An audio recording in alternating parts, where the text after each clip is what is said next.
वट सावित्री व्रत कथा।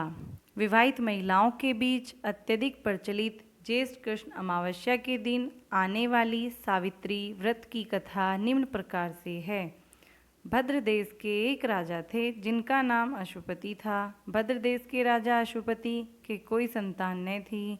उन्होंने संतान प्राप्ति के लिए मंत्रोच्चारण के साथ प्रतिदिन 1,00,000 आहुतियाँ दी। 18 वर्षों तक यह क्रम जारी रहा। इसके बाद सावित्री देवी ने प्रकट होकर वर दिया कि राजन, तुझे एक तेजस्वी कन्या पैदा होगी।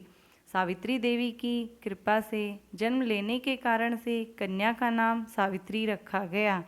कन्या बड़ी होकर बेहद रूपवान हुई। योग्य वर न मिलने की वजह से सावित्री के पिता दुखी थे। उन्होंने कन्या को स्वयंवर तलाशने भेजा। सावित्री तपोवन में भटकने लगी। वहाँ सालवा देश के राजा गुप्तसेन रहते थे। क्योंकि उनका नाम राज्य किसी ने छीन लिया था, उनके पुत्र सत्यवान को देखकर सावित्री ने पति के रूप में उनका वरण किया। ऋषिराज नारद को जब यह बात पता चली तो वह राजा अश्वपति के पास पहुँचे और कहा कि हे राजन, यह क्या कर रहे हैं आप? सत्यवान गुणवान है, धर्मात्मा है और बलवान भी है, पर उनकी आयु बहुत छोटी है, वह अल्पायु है।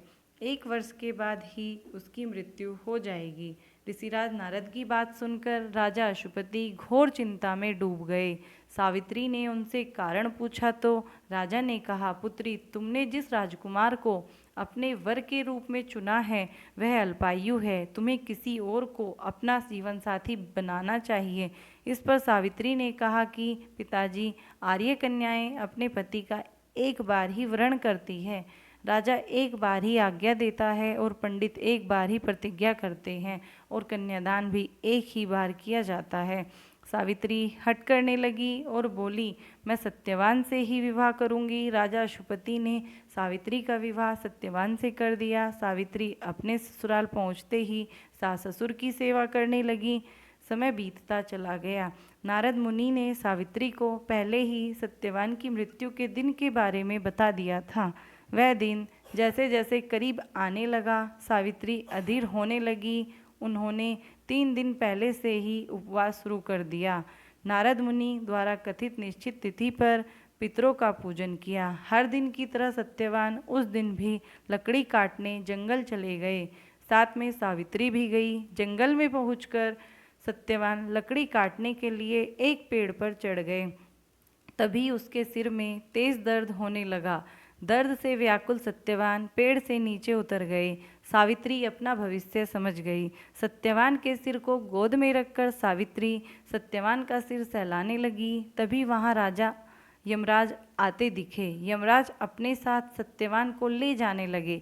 सावित्री भी उनके पीछे पीछे चल पड़ी। यमराज ने सावित्री को समझाने की कोशिश की कि यही विधि का विधान है, लेकिन सावित्री नहीं मानी। सावित्री की निष्ठा और पतिपरायणता को देखकर यमराज ने सावित्री से कहा कि हे देवी, तुम धन्य हो, तुम मुझसे कोई भी वरदान मांगो। सावित्री ने कहा कि मेरे सास ससुर वनवासी और अंधे हैं, उन्हें आप दिव्य ज्योति प्रदान करें। यमराज ने कहा, ऐसा ही होगा, जाओ अब लौट जाओ। लेकिन सावित्री अपने पति सत्यवान के पीछे पीछे चलती रही। यमराज ने कहा, देवी तुम वापस जाओ। सावित्री ने कहा, भगवान, मुझे अपने पतिदेव के पीछे पीछे चलने में कोई परेशानी नहीं है। पति के पीछे चलना मेरा कर्तव्य है। यह सुनकर उन्होंने फिर से उसे एक और वर मांगने के लिए कहा। सावित्री बोली, हमारे सास ससुर का राज्य छिन गया है, उसे पुनः वापस दिला दें। यमराज ने सावित्री को यह वरदान भी दे दिया और कहा, अब तुम लौट जाओ। लेकिन सावित्री पीछे पीछे चलती रही।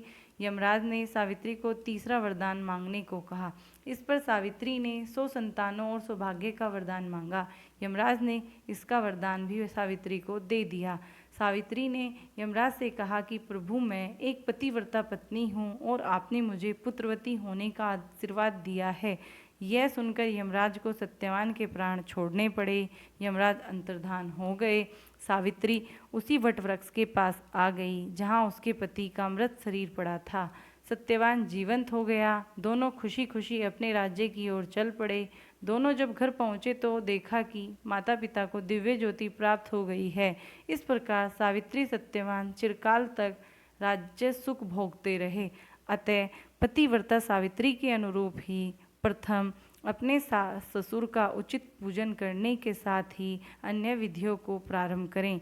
वट सावित्री व्रत करने और इस कथा को सुनने से उपवासक के वैवाहिक जीवन या जीवन साथी की आयु पर किसी प्रकार का कोई संकट आया भी हो तो वह टल जाता है।